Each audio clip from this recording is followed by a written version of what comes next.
Hi, and welcome to my Patreon classes. I want to explain a little bit about how they work. All the creators, musicians, gamers, whoever's using Patreon uses it a bit differently. So I want to explain my classes to you. Even other colored pencil artists might be doing it differently. I am Lisa Zadravec, and I have been teaching now, well over 25 years, but online, it's now been about 3 years. And although I'm getting to be a little bit of a pro, or let's just say getting comfortable with it, I don't do a lot of fancy editing, music in the background, all of that. We're just making colored pencil and learning our way through. So I want to share with you what I have for you on Patreon. I have what they call tiers. They're different levels, starting with just, send in some money and you're supporting me as an artist and a teacher. And, you might get some advance notice from some events, some of my shop talks, things like that.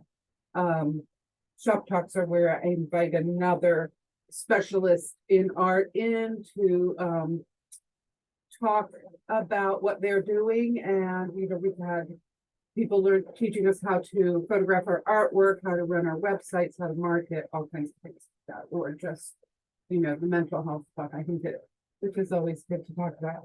So I have that first here, and then I have my library access, coffee and colored pencils, and mentoring. Mentoring you need to apply to, because I keep it closed until, so I don't have too many of that. I like to give all of my students all of my attention. So in the coffee and colored pencil tier, I don't have that many people.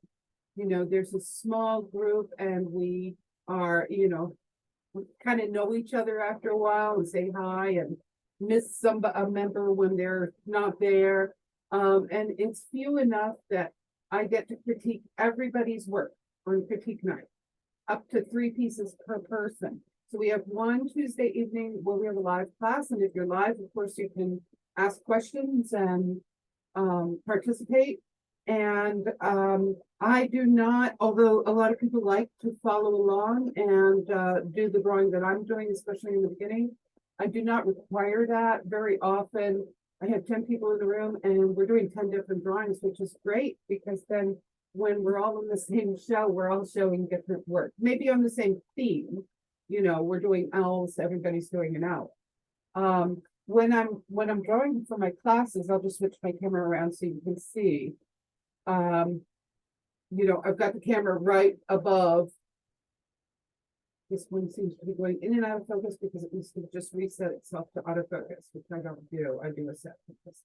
Anyway, this was one. This is in my library of videos where we were doing the rust on an old door. And then, of course, I added all these ivy leaves, and I'm just finishing those back up. That was a great fun one to do. Anyway, that's, you can see my work up close. Of course, it won't be autofocusing like that. And you're there to ask questions and get help with the individual drawing you're doing. We also, like I said, have a live critique, and we have a shared Google Drive to upload pictures. So I send references that way, and people upload their work that way so that we can all see it during a critique together.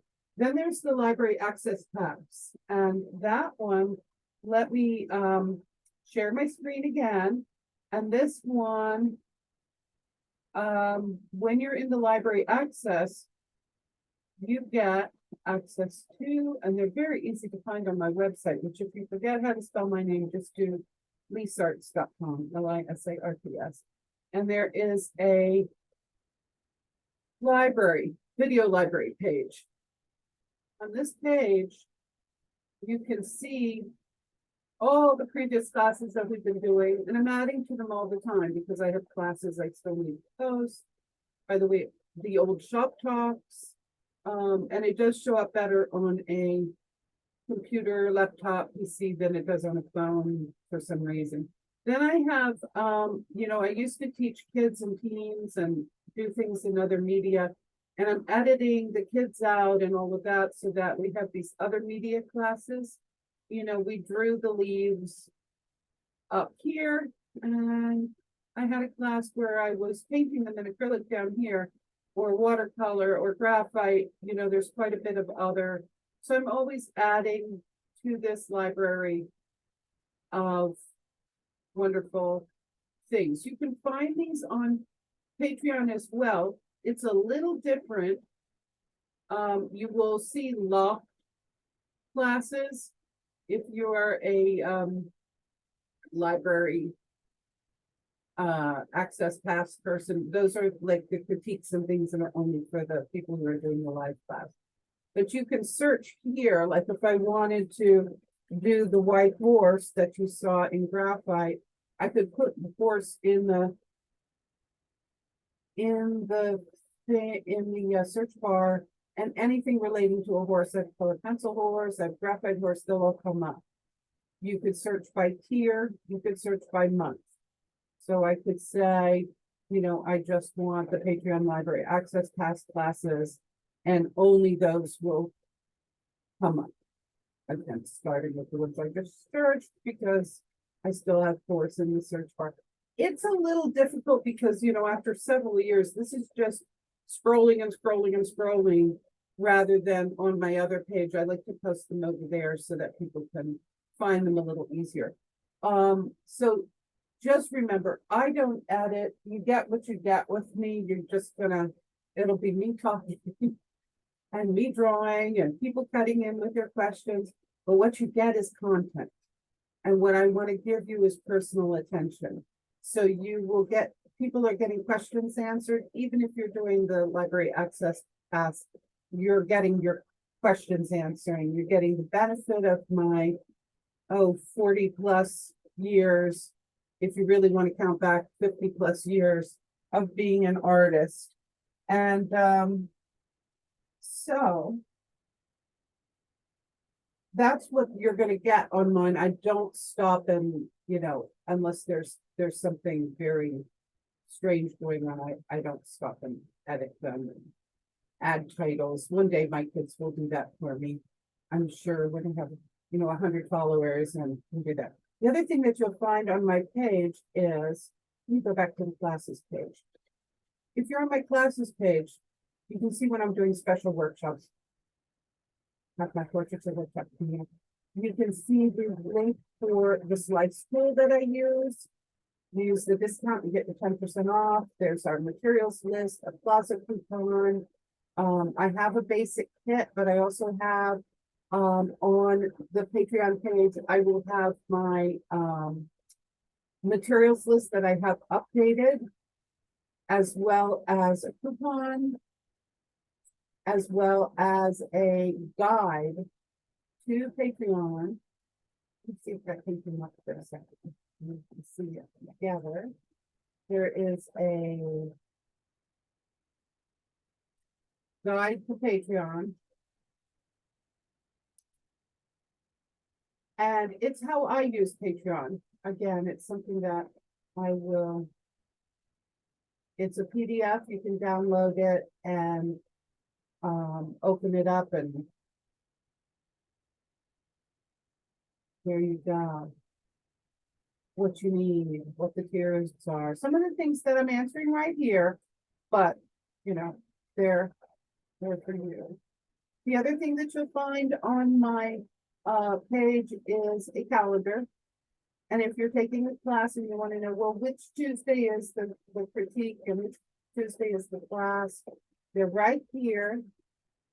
Coffee and color pencil class. I like to also add the days that I'm going to get my gallery. So I just noticed that they're not on there. And you can click add to your calendar, and whether you use Google, Yahoo, Outlook, iCalendar, whatever you're using, you can add it there so that you have it. And my other workshops are there, and I like to, you know, go a couple months in advance and see here's my portraiture class coming up and what dates are the dates in Tuesday, and you on for the Tuesday classes, and you can get them on your calendar. So just checking my list and seeing where I am. What do I teach? I teach my specialty. My specialty is portraiture, always was. I love portraits since I was a kid. And I do portraits and I do colored pencil, which became my specialty because I just fell in love with doing them, as a lot of people do.